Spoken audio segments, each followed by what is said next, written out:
आरव, जिसे प्यार से उसके दोस्त आरू कहकर बुलाते थे, बहुत ही सीधा-साधा, सुशील और संस्कारी बालक था। प्रकृति से उसको बहुत प्यार था और साथ में पशु-पक्षियों से भी उसे काफ़ी लगाव था। इस वजह से वह अपने दोस्तों के साथ नदी किनारे आकर बैठ जाता था और वहाँ बैठकर चिड़ियाओं एवं अन्य पक्षियों को देखता रहता। साथ ही नदी में मछलियों को भी निहारता रहता। वे सब आरू का अपने प्रति प्रेम को पहचान गए और जब भी वह वहाँ आकर बैठता, कुछ पक्षी आसपास पेड़ पर आकर बैठ जाते और नदी में कुछ मछलियाँ किनारे आकर उसे निहारती रहती। इस तरह से उन सब में आपस में दोस्ती हो गई। एक दिन आरू अपने मित्रों के साथ नदी किनारे बैठा हुआ था।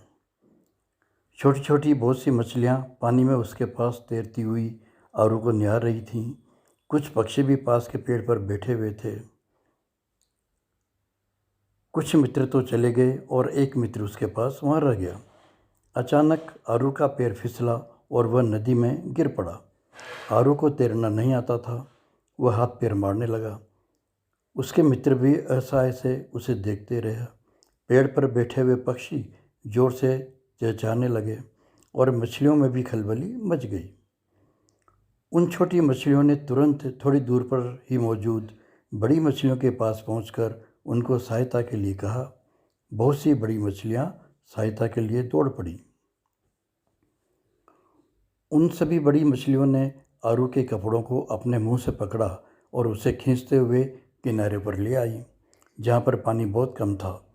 तुरंत उसका दोस्त दौड़ पड़ा और उसे बाहर खींच लिया और अन्य व्यक्तियों की मदद से डॉक्टर के पास ले गए।